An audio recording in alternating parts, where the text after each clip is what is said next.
The Vera Thomas Show. The Vera Thomas Show. The Vera Thomas Show. The Vera Thomas Show. Let's talk about it. Let's talk about it. Let's talk about it. Let's talk about it. Let's talk about it. Let's talk about it. On the Vera Thomas Show. Let's talk about it. Yeah.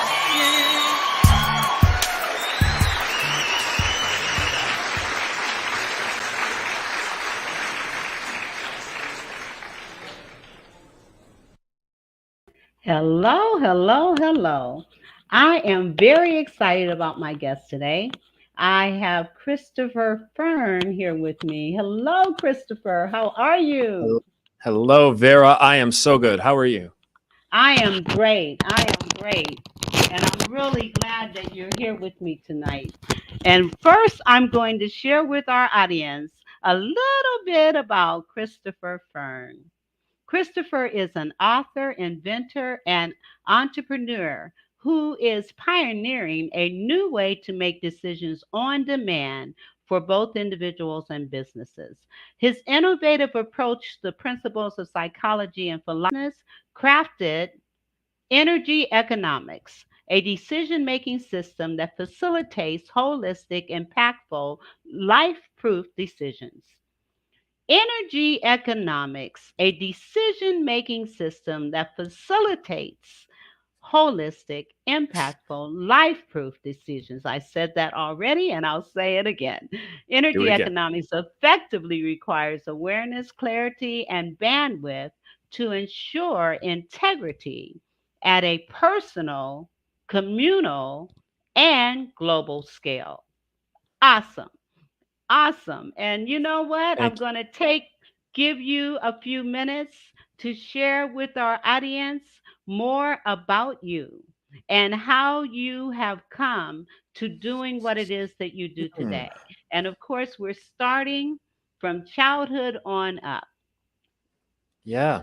Thank you so much. So, childhood on up. That's Vera. I know you're watching. I know you just put me full screen here, but that is a long journey. I'm going to try to keep it to an appropriate amount of time here.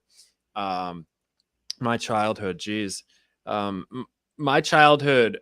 I was raised by a single mother. My dad wasn't around much. He was around a little bit, on and off, but he wasn't around much.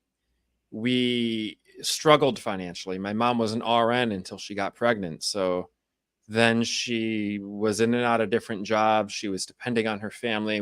From ages 1 to 3, I lived with my mom and my grandmother and my grandfather. When I was 6, my grandfather died. Now, my mom is adopted with 2 brothers, and I didn't. I was around my grandfather a lot, and I didn't see those uncles very often. They were around here and there. I don't really remember too much, but I remember when my grandfather died, and that was the loss of this father figure in my life.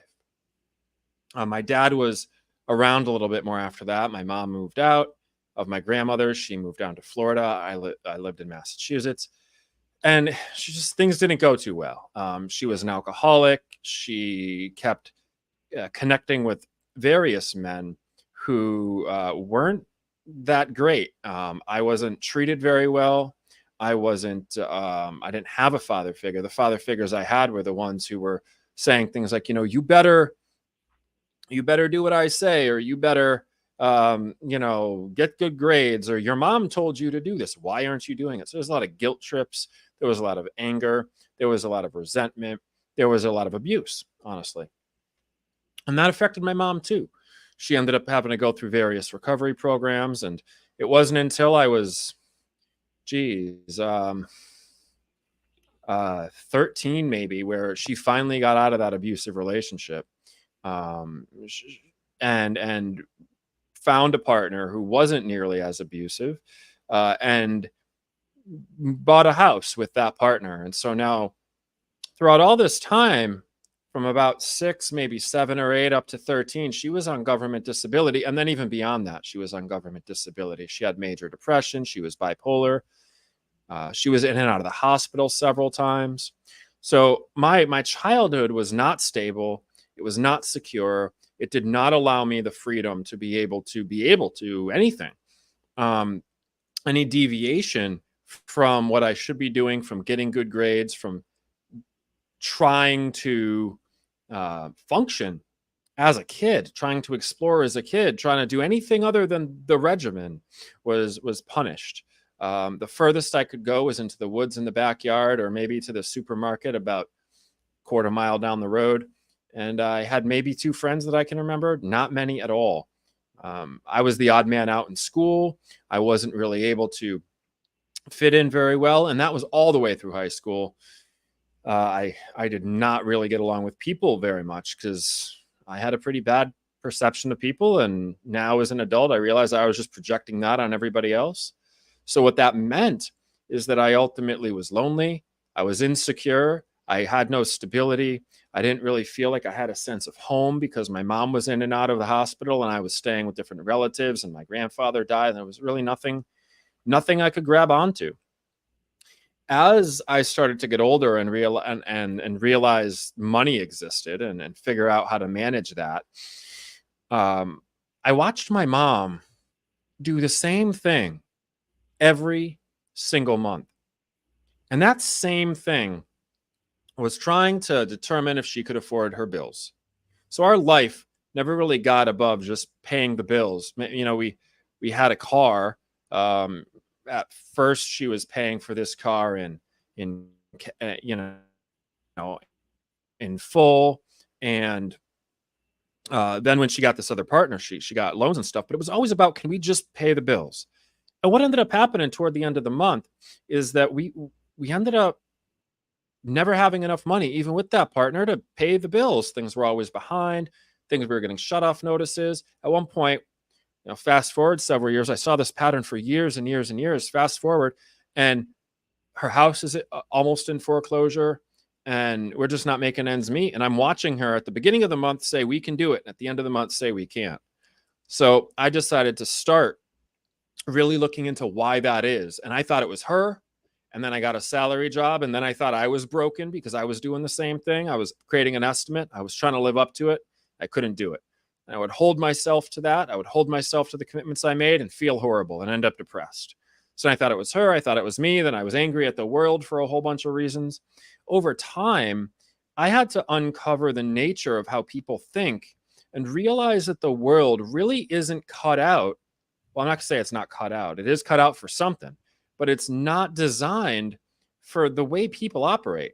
Even something as simple as making a to-do list.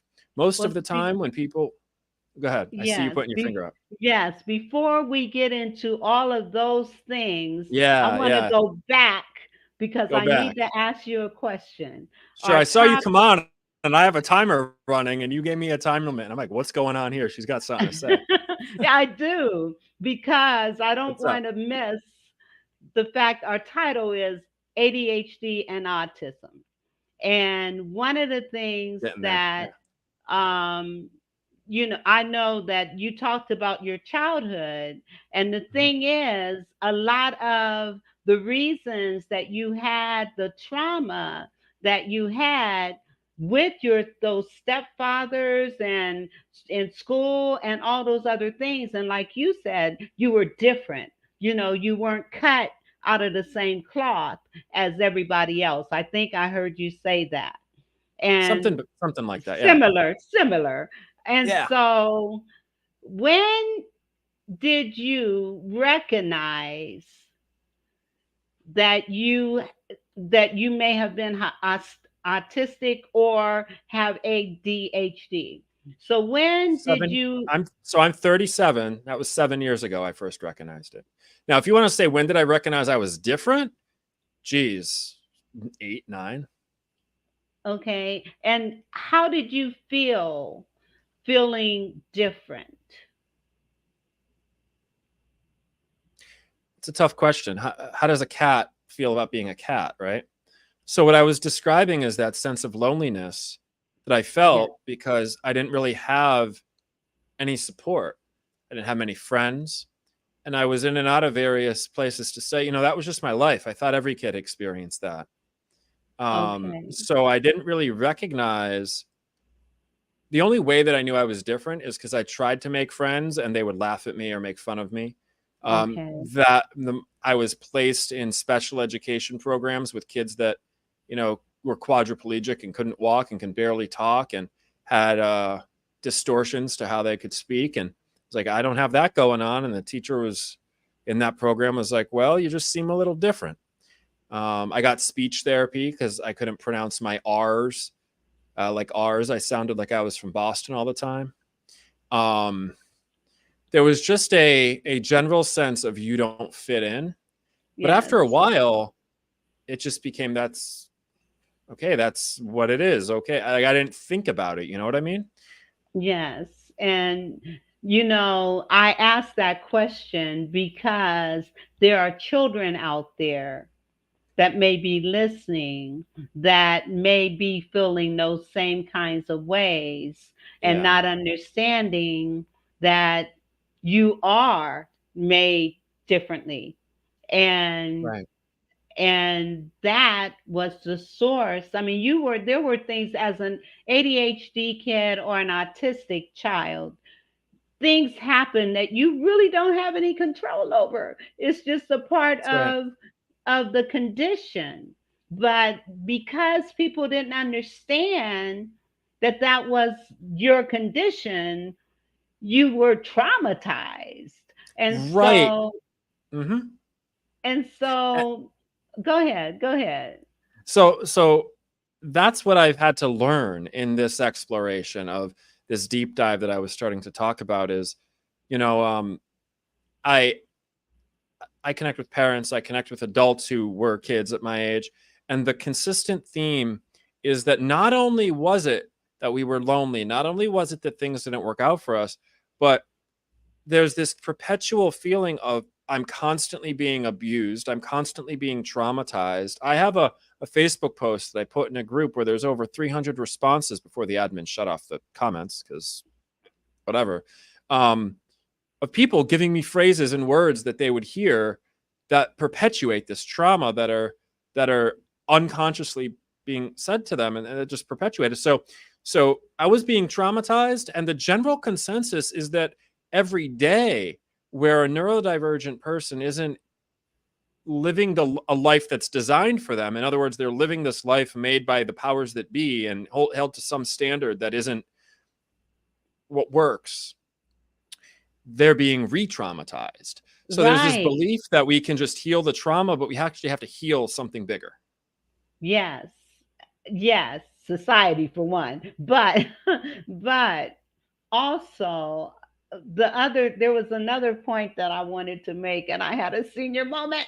Oh, sorry about that. That's okay. Traumatized. I was, yeah. You said I was being traumatized, and I kept trying to talk. Right, right. Okay, thank you. Helped me I'm good at this. remember. You're welcome. Okay, so my I get it. question is okay, so my question is, when were you diagnosed? I know you said it was a few years, just a few years ago, That's but right. were you clinically diagnosed Nope. as having this? Okay, so No. talk about Well, your. actually, that's questionable. So what I didn't do is pay the thousands of dollars to take the plethora of tests that you would take. All right. What I did do is I saw a licensed clinical social worker who gave me the standard test for testing for Asperger's. That's a free Okay, test you can get online. There's a bunch of studies that demonstrate that this test gives you a something like 98% success of diagnostics. So it's a test that asks you a bunch of questions, and the general answers are this has always been the case. This was the case only until I was a child or until I was 12 or 8, or they give you some age, a teenager. This was the case only in my adult years, or it was never been the case. And I didn't study the scoring mechanism, so I can't tell you how they scored. But the maximum that you can score is 180, I think. My therapist at the time got 158. I got 136. A normal person who's not autistic gets like a 90. Okay, and let me say this. Asperger's is a form of autism. It is, and it's And not even called usually, Asperger's anymore. oh, it's not. Well, I remember what it was. Me too. What what is it called now? It's just a form of Oh, autism. an Now, spec. depending on the country, there's levels of autism. Yes, Basically, what they're trying to do is they're trying to take this huge spectrum that is yes, multidimensional. It's not just a yes. like color spectrum. And they're trying to give it a name so that the not autistic people, can call it something. But the reality is, it's so much more diverse than that. And if it's attempted to be explained in words how diverse it is, it's overcomplicated. And don't get me on that soapbox. But yeah, Okay. All right. And another thing about autism and ADHD, those children tend to be very intelligent. right. In many cases, higher leveled intelligence than the norm. That's right. I just wanted to say that. Okay. Go ahead. I took an IQ test when I was in my teens, and it came out to something like 140 or something like that. Wow.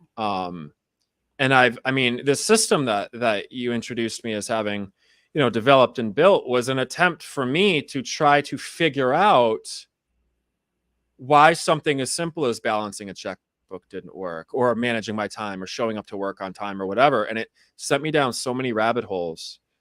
But in order for me to even understand the connections between all those rabbit holes, I had to be a little different, like it's taken me a decade and a half to even be able to explain it in a way that's simple. And even then, let me say, having talked with you, even simple in your mind is Yeah, not no, necessarily always simple to other people. And that's because that's right. you've not only you've lived it, you've experienced it, and you've now founded a system that helped you so that you can help other people. And so I'm not I don't hope you don't take it as a criticism. It's actually Look, a I compliment. know one of the things I talk about, Vera, is the nature of communication, right? We can only say one word at a time. Words are an abbreviation for a bigger idea, always. And so if we're trying to communicate words in a sequence to explain something bigger, that's nearly impossible. So it sounds complicated. The only way to communicate this is through experience. The example I like to use is, do you remember when iPods came out? Yes. Yeah. So you pick up the iPod. Now, you've got all kinds of different devices at the time, and it was like 36 features and 20 different buttons on all these MP3 players, music players. You pick up this iPod. It's got a hard drive in it, most storage capacity than any other device.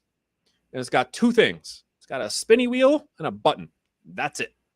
Right? Yeah. So if Steve Jobs were trying to explain the simplicity that he saw in his mind, Right. it would be overcomplicated. But you just got to Yeah. build the thing. Right. Right. Exactly. Yeah. So when we talk about the inventor part of this, it's every time somebody asks me what I do, I realize how much the world needs the thing that I've built, and now is being added to, right? So there's going to be an app, and there's several components of it, but it's got to be such an intuitive response, a visceral response of, whoa, that's way easier than anything else I'm ever doing. That demonstrates. It has to demonstrate. It can't be told. And nothing can really be communicated in words unless it's so precisely read, like the poem you read me. Okay. So, I mean, I can go in all kinds of directions with that. Where are you guided to lead? Awesome. Well, you know what? I think, oh my God, I want you now, you have started talking about the mathematical, the accounting, the organizing, and all the other things that you had to first learn yourself. And psychology. So the unpredictable nature of human beings. Yes, that too. Okay. All right. I want you to touch on that so that our audience understands that concept. And I'm going to be putting notes in the comments. And though, if and you know, we are on 9 different platforms right now, and I'm so great. There's flies that are just bothering me.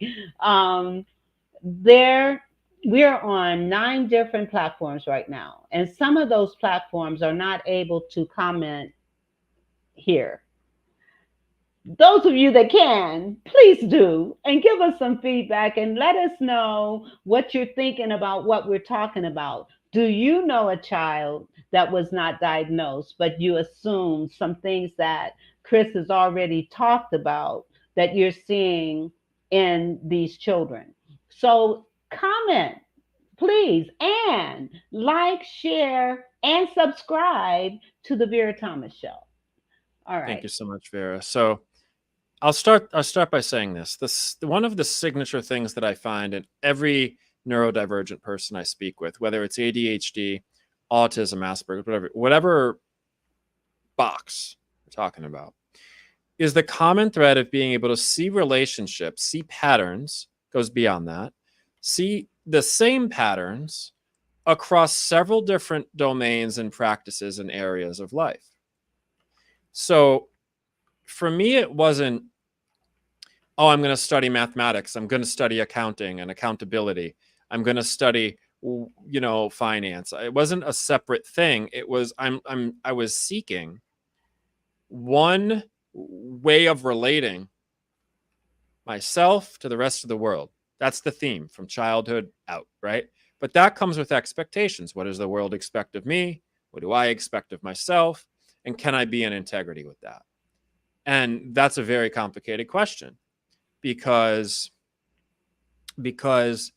the challenge with that question, what's the world expect of me? What do I expect myself? And can I be in integrity with that? Sounds simple. And most, employers or, people who have been in a corporate job or people who are just forcing themselves to do things, just say, yeah, just get it done. It doesn't matter what it takes. Just do the thing. But energy every day varies, right?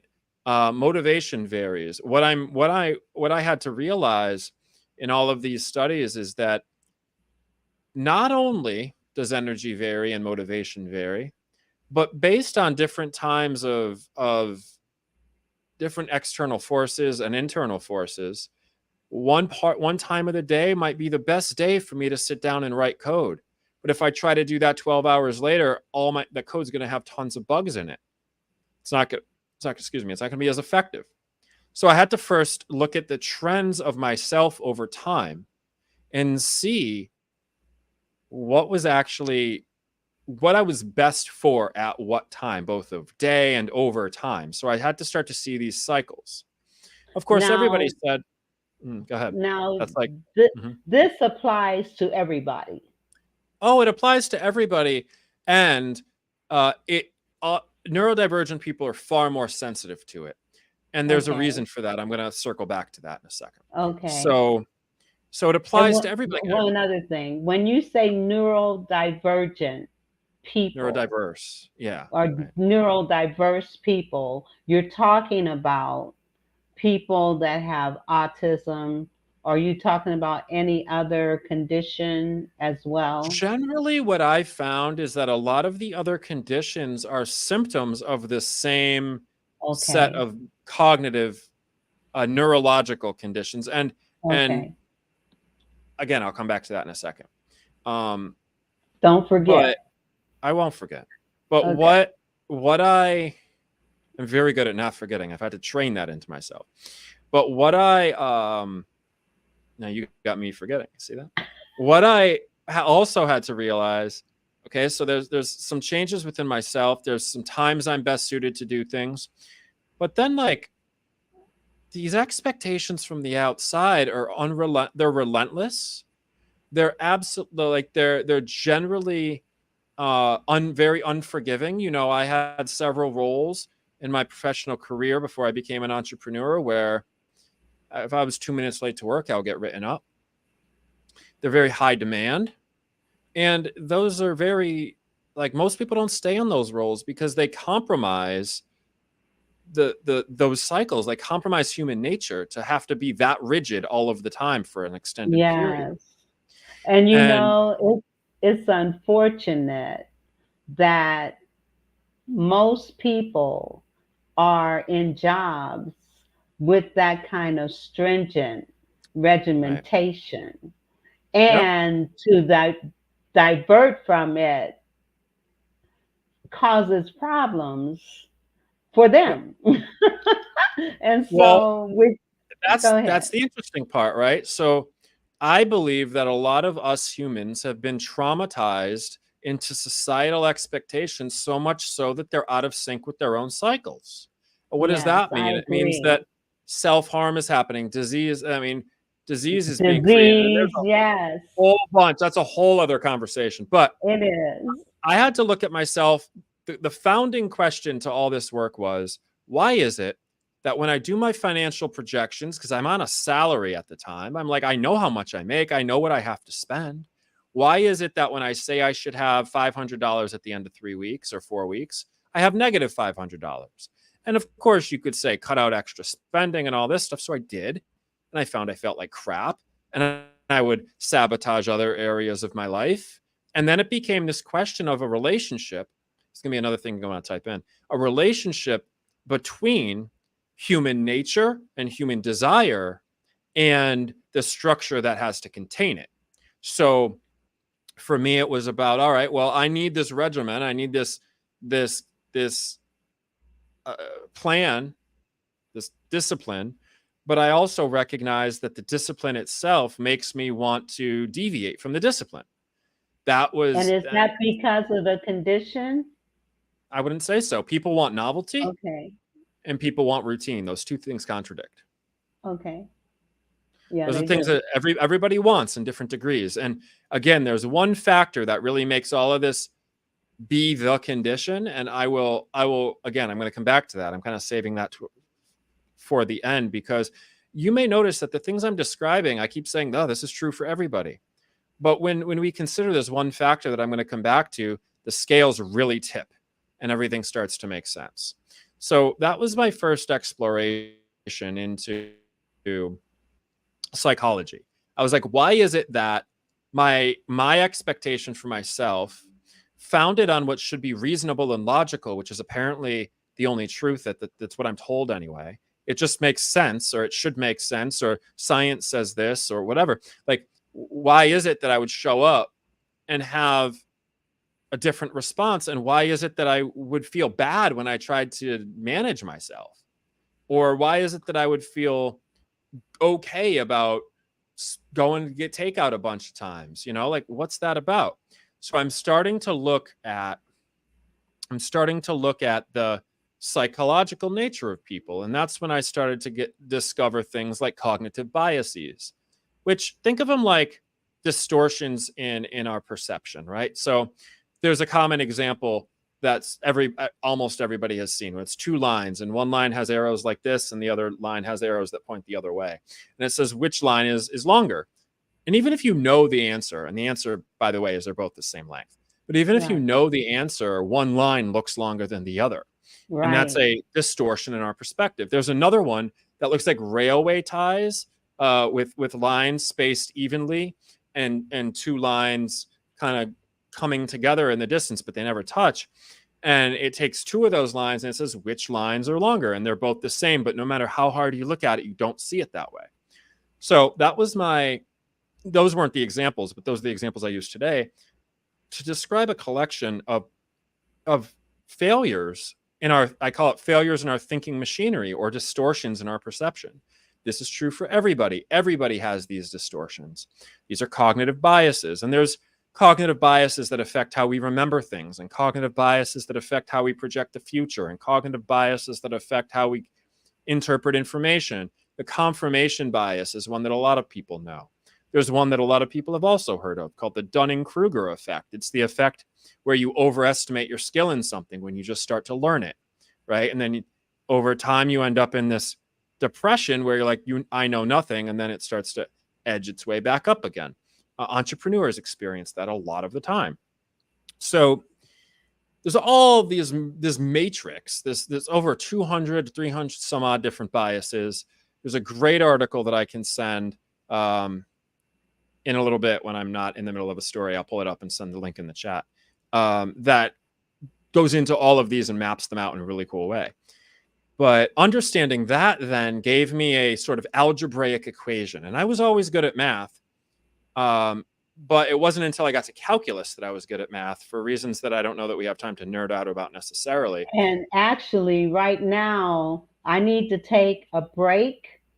So the other stuff that you need to pull up. Yeah, go ahead. Go ahead and do that as I share. I'm going to share a couple of videos. Sure, yeah, go ahead. Okay, great. All right. Let me.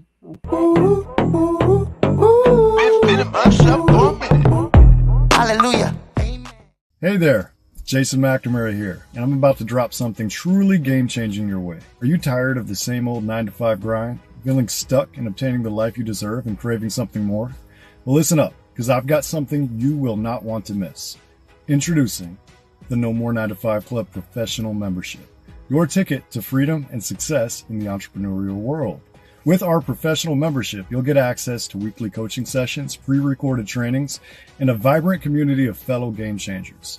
You get access to technology that will allow you to automate passive income streams, as well as unlock all of our expert-led trainings in the back office so you know where to go for good advice when you need it. You will also use the club to build up a residual income stream with a 2-tier 33% affiliate commission unlocked at this level, allowing you to help people help themselves while generating a residual passive income stream for yourself. And here's the kicker. For a limited time, you can unlock all of this just for a $1.11 donation to our club foundation. I like this one. Your first month is on us. So what's holding you back? Click the link below, make your donation, and let's start building the life and business of your dreams together.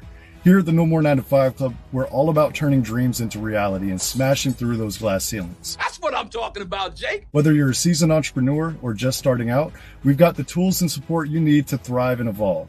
And don't forget to sign up for our bootcamp training. It's the perfect way to kickstart your journey and unlock even more perks. So what are you waiting for? Join the No More 9-to-5 Club today, and let's make those dreams a reality. I can't wait to see you on the inside. You only get one now. Invest it in your better future. Let's make magic happen together.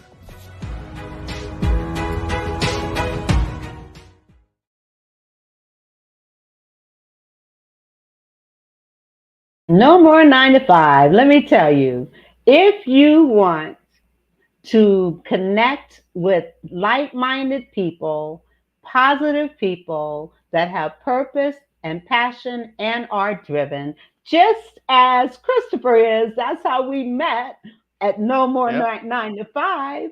And it is an organization that is designed to uplift, encourage, motivate, inspire, and educate through its mastermind series that we meet to discuss all kinds of topics related to your business.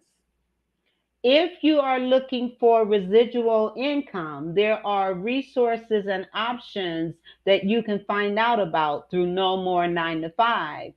If you just want to connect with positive people, or if you have a job, but it's not giving you, it's what we just got finished talking about, and it's not giving you what it is that you need, then check out No More 9 to 5. This is where you may become inspired to move into your own purpose, your own passion. So check out No More 9 to 5. I put the link in the comments, and it's bit.ly/No More 925, and those are all numbers, 925 VT. So check it out. In a world where authenticity is the key, unlock your brand's potential with ADM's game-changing marketing solutions. We craft striking logos that embody your brand's spirit and build websites that captivate and convert. Our lead generation strategies are tailored to your needs, driving growth and boosting your bottom line. And our content, well, it's not just content. It's a narrative, a story that connects and resonates with your audience. But here at ADM, we're about more than just exceptional services. We're about authenticity, about staying true to who you are and what you stand for, because realness, That's what makes a brand unforgettable. So if you're ready to elevate your brand with authenticity and excellence, follow this page. Dive deeper into the world of divine marketing and become part of our community. Because at ADM, we're not just about making brands, we're about making brands matter. ADM, Ariel Chime, Authentic Divine Marketing. She's another No More 9-to-5er. You want to check her out. If you want videos that are going to compel, impel, and make people want to come to you, you want to look at Divine Marketing, Authentic Divine Marketing, Ariel. And I'm going to put her information in the chat so that you can connect with her. Many of the videos that I share on my show were created by her. So you want to check her out. She knows what she's doing, and what she does is what it is that you want. So check it out. Check it out. And it's in the chat right now. All right. Now, I have some more commercials, but I'm going to wait on those so that we can talk. You put in the chat, you gave me a link. Let's talk about that link. All right. So this link opens up to a Medium. Wait a minute. We got a comment. We got a comment here. Well, it's all right. Let's address the comment. Yeah, we got to check out the comment. Greetings, sis. And this is IFA Cretus, Georgia. I hope you should have felt like okay. Can't just message you for no reason. Okay, if I'm permitted, can I just okay, we can deal with that at another time, not on my show at this particular time. All right. All right, go ahead. All right. Well, the article that I sent you opens up to a Medium article, which is titled Cognitive Bias Cheat Sheet. And it gets into, it's a kind of a shorter article. It used to be a lot longer. But what he does in this article is breaks down over, I think, 200 different cognitive biases by the scientific name of them and how they distort our perspective. So he goes into things like, what should we remember? What do we do with too much information? What do we do when we don't have enough meaning? What do we do when we need to act fast? Those are the main themes of these biases as he describes them. So this was an article that I found early on in my entrepreneurship that really gave me, and into this questioning, that really gave me a sense of the fact that I can't trust what my brain perceives. So when I talk about external... Say that again. I cannot trust what my brain perceives. Perceives, correct. Not conceives. There's a difference there. There is a difference there, but it takes a lot of self-awareness to know the difference. Okay, well, so go ahead. We're talking about external expectations, personal expectations, and integrity with those. Any perception of what I'm expected to do, any time constraint, any urgency, any sense of I'm getting too much too fast, any sense of I need more information, any sense of recall, any of that is subject to be misinterpreted. And to make matters worse, the memories that we have are also subject to be misinterpreted. So I got to a point where I was like, the only thing I can really trust in terms of my sense of truth, integrity, is data and mathematics.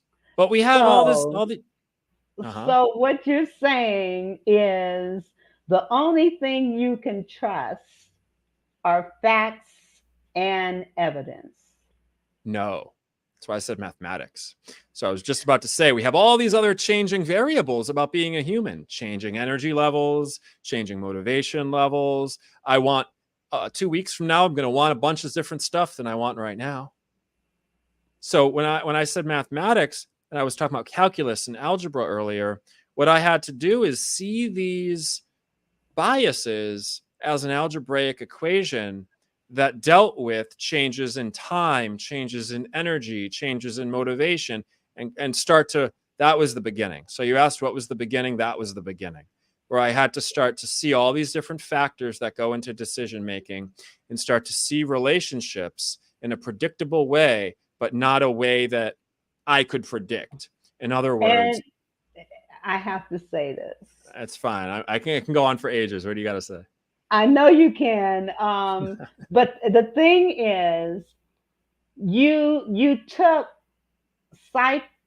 psychological evidence Yeah. and you recreated it from a mathematical perspective. Now, Christopher, Yeah. What's up? how many people? I haven't found any yet. That's the I problem. know you are so unique. I mean, who can fathom taking psychological principles, things from psychologists, those principles, and turning them into mathematical equations? That You could say is algebraic if that's easier. Yeah. okay. I mean, that is just amazing. It's Right. mind blowing for me. I'm going to be Sure. honest. So that was step one. So I mean, like, there's this weird juxtaposition. Thank you. And there's this weird juxtaposition where, cool, I'm really good at math and I'm a computer scientist. My background's in software engineering. And I can see all the psychology and I can see all these relationships. So I can look back and say, well, my memory is probably distorted in this way because I know I'm susceptible to this particular bias. And that doesn't mean I can derive the truth, but I can certainly derive the stuff that isn't true. And I know what to trust and I know what not to trust. So then the common factor between everything became a degree of trust. How much can I trust this thought? How much can I trust this thought? How much can I trust this feeling? How much can I trust this decision? How much can I trust this prediction? You with me? Yeah, I am. No, So, I do want to say another thing though, because again, we have to understand your perceptions, conceptions, and your mind blowing way of doing things is a part of that autism. Right. So we have an hour on the show, right? I want to make sure I circle back to the mystery. Okay, yeah, because I really want to, the thing is looking at ADHD and autism and the impact that it has, but also your solution, the solution that you have designed, an audience. Let me tell you, it's mind blowing. I'm sitting here in awe. Try to explain it. Okay, yeah. Go ahead. I'll shut up. So I'm gonna try to I'm gonna abridge the story because I know we don't have a lot of time. But you asked me a couple things, and I was trying to give you two examples. One, how the autistic and neurodiverse mind sees patterns of information.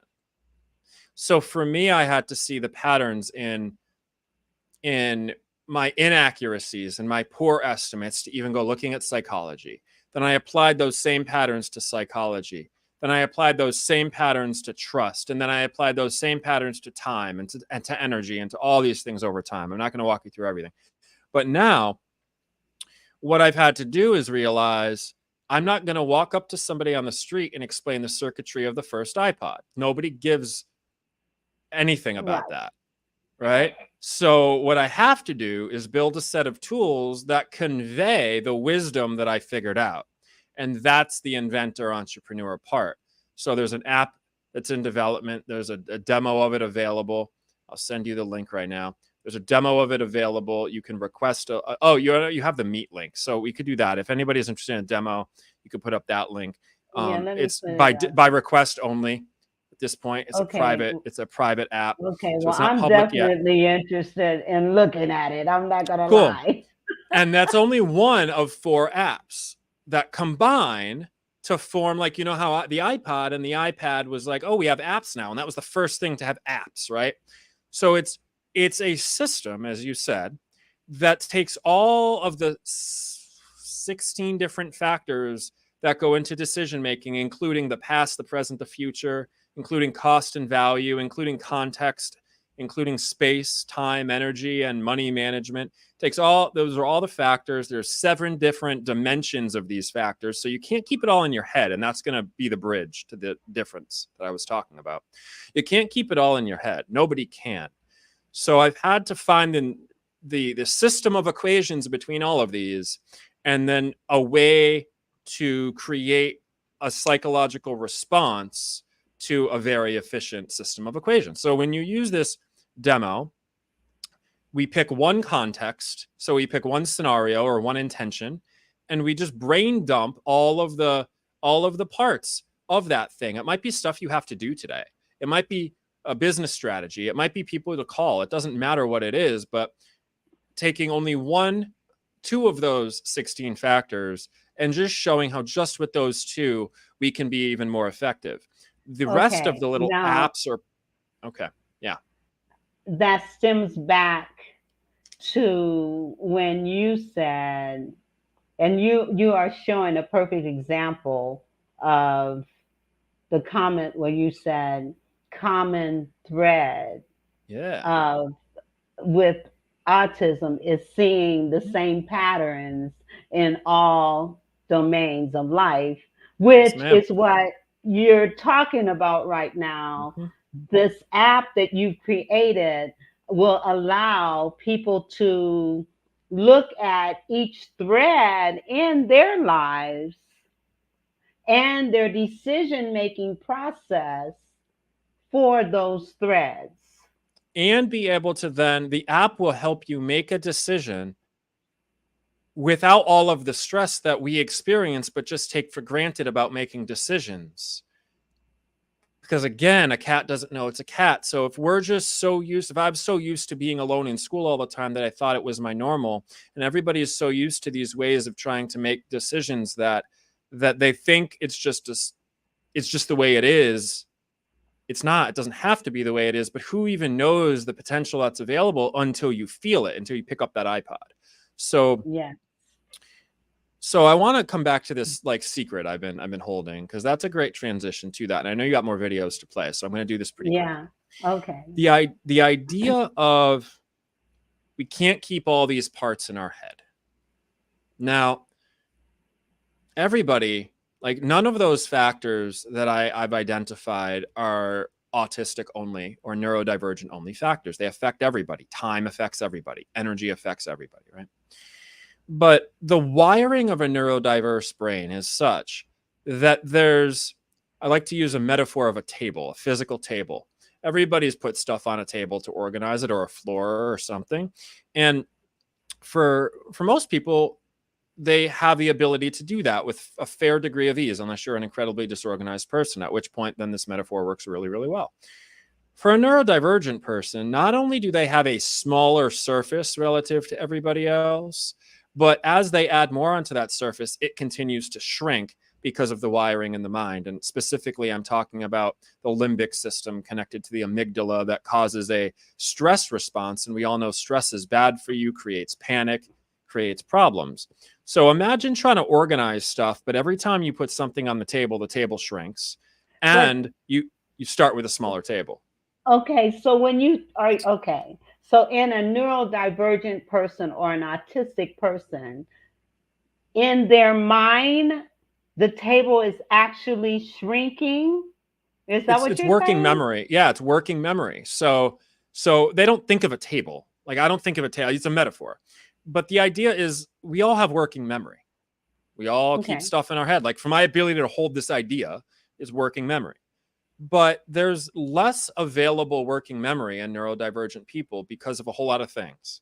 Okay. And because of the wiring in neurodivergent people, the more input we receive, whether it's sensory input, auditory input, visual input, or all these things that people can think about as freaking out autistic people, the reason it freaks them out is because the wiring is such that every piece of input triggers the amygdala response, which is the emotional center, which is like fight or flight, easily gets triggered. And that's just a different wiring.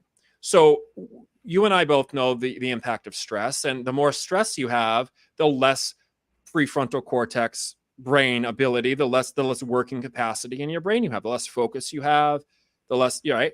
So you're adding stuff to this working memory. I'm trying to remember things, but as I'm trying to remember things, I'm constantly bombarded with input, and I'm trying to remember things. So that table gets smaller and smaller and smaller because the stress goes up and up and up. That's the mechanical difference. So everything else is the same in a neurodivergent person, in my opinion, except it's like one of those puzzles where there's a picture and you have to move the little squares around to make the picture. I don't know if you've ever used those, or a puzzle. You have to find all the pieces for the puzzle. Well, a neurodivergent person is dealing with 1,000-piece puzzle. You're dealing with a 100-piece puzzle. Or if you know that square thing I'm talking about, a neurodivergent person has only one free square to move squares around to make a picture, and a neurotypical person or non-neurodivergent person might have 3 or 4. So you can think faster. Okay. Yeah. When we come back, we're going to need, I want you to do, based on what you felt, how you felt as a child with autism. I Yes. want you to share some of the signs that parents can observe in their children. I would like for us to do that, if you don't mind. We can do that. Yeah, no, let's do it. Okay. I got everything out I wanted to say. I got the parts. Oh, did you? Well, almost. I could have gone deep, but I circled back to all the loops. Okay, well, Christopher, you are deep. You are deep. You are very intelligent. You have mind-blowing concepts. And I also understand that much of that stems from how your brain is wired as a neurodivergent yourself. And that's why parents, if you have children that seem, they don't fit the mold, don't dismiss that, because first of all, you're dealing with a very intelligent child, and other people are thinking they're not.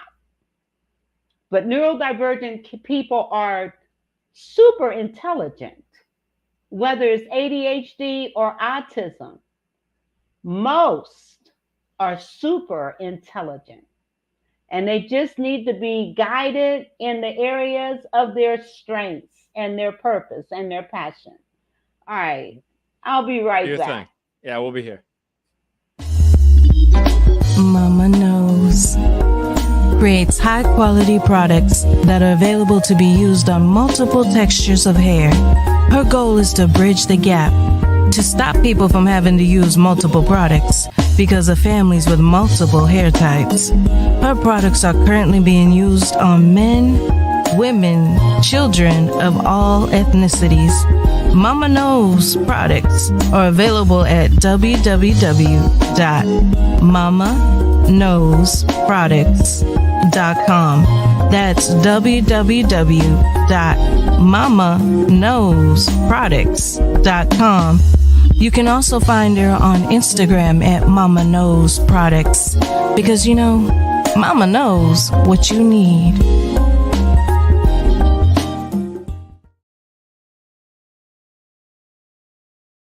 Let me tell you about these products. They are wonderful. They smell great, and they're good for all ethnicities. Boys, girls, men, and women. Shampoos, conditioners, elixirs, hair serums, moisturizers. She's got a whole product line to make for healthier hair. You want to check out mamaknowsproducts.com. Why? Because Mama knows what you need. So check it out. Check it out. All right. And then, I hope this doesn't run over, but I need to promote my upcoming workshop. So give me a minute with that. I can be quick. I can do what you asked me for in like 3 minutes or less. So okay. Okay. Really? Try me. Okay. I believe you. I believe you without question or doubt. I believe you. You say it, I believe it. Well, don't waste your. Father, provider, protector, role model for a son. The image of the man that will be the husband of your daughter when that time comes. What's best for your children should be concern number one, regardless of any obstacles a father must overcome. Sometimes the injustices of our society towards many of our fathers can make it hard to stand, but you gotta stand and be a man and a father to your children in every way you possibly can. Demonstrate their worth through you by the words that you say and the things that you do. Don't ever put your children down or call them out of their name. They may become whatever you claim. Lift them up to higher ground. Let their inner beauty be seen, be found. Show them and tell them how special they are. Be the light. Be the light. Be the light to take them far. Show them and tell them how much you really care, and let them know no matter what, you will always, in all ways, be there. Pray that our fathers will be guided by the light to lead their children in the ways that are right.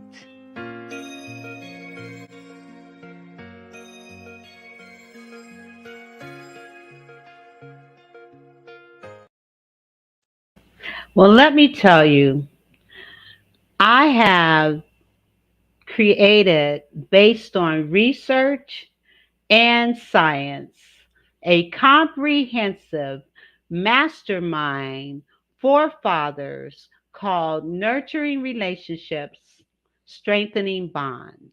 Why am I doing this?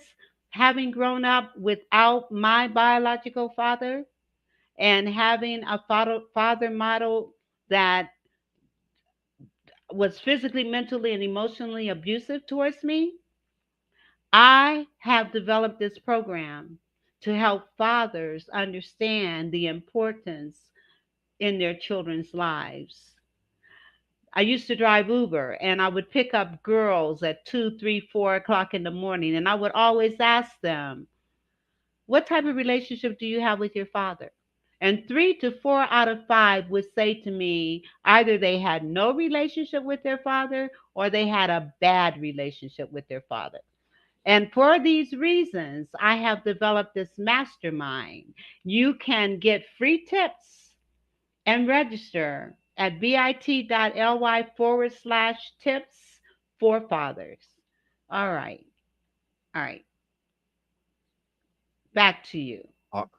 Back to me. Well, you asked me a Yeah. question. Let's restate Yes. that. The question is, being, not just been, but being a neurodivergent individual, having had Mm-hmm. autism and possibly ADHD, Mm-hmm. what signs can parents look at or be aware of or kind of observe in their child that might make them feel that this may be one of the concerns of their child? Sure. So you're going to notice a lot of things if you're a parent and you're listening. You're going to notice your kid, well, ADHD is pretty signature. It's this sense of bouncing off the walls, hyperactivity, not the inability to focus. At least that's what's being told. That's the story that those without it will tell you. And we just talked a lot about what's going on. So I'm not going to tell you why that's just a story. But autism, you're going to notice some really interesting stuff. Like the kid might hyper obsess about weird things. Like I remember building an electrical circuit with a gum wrapper and a golf club. Like you're going to see some weird stuff. You're also going to see some innovative ways to do things. I was talking to a parent who has a bunch of neurodivergent kids earlier, and they're in elementary school and doing math, or whatever school, and doing math, basic arithmetic. And the kid was showing the teacher how he got his result. And the teacher said, I have no idea how you did that, but you got there. So you're going to see that these kids have ways to get to answers that don't follow anything that's out there currently, that don't follow any preconceived notion. You're also going to see that they tend to try to explain things with a lot of words, and they try to overcomplicate. That's a signature term that you're going to see with these kids. Is they're going to try to overcomplicate things from the outside perspective, but really what they're trying to do is explain what they see as simple. You might also see them hyper focusing on stuff. Like I broke my leg once and decided to learn how to read barcode. Don't ask. So weird hyper obsessions, deep dives into focus, and then you may see them shifting if they don't know how to control that focus, or you don't help guide them in controlling that focus. You may see them shifting what they're focused on all the time. And those are a couple of signs. There's also a book. You can see the cover here on the show cover at the beginning of the show. I call the NDNT Survivor's Guide. Yes, I forgot we were supposed to look at the books. It's all right. Well, I'll put the link. Let me pull it up.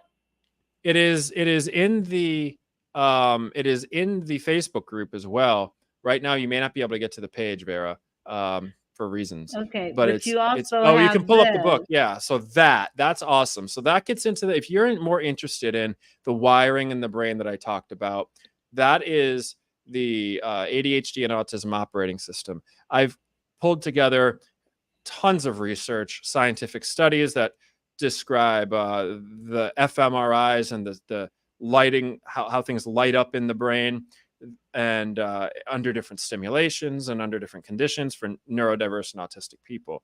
And then I built a course. I built a series of videos that I used ChatGPT to help me write. So it's good for neurodiverse people and neurotypical people, and describes all of what's going on and links you to the research. So if you're curious to know more about that neurodiverse operating system, how the brain's actually wired and what that means, you can check that out. That's also in the Facebook group.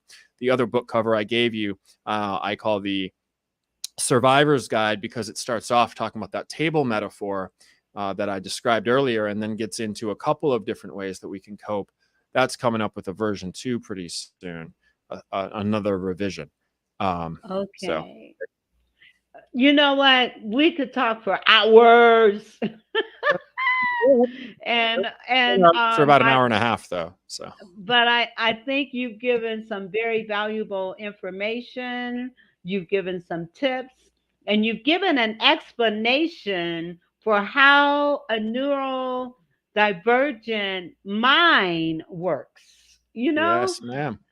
And so I appreciate you being here. Thank you very much. You are very welcome. And I had a smile on my face the whole time, because I'm just thinking, this man is brilliant. I hope it lasted through the commercials. Oh, yes. Thank you so much. God bless you. And God bless you, my listening audience. Have a great weekend. And with that, good night. Good night. The Vera and Tom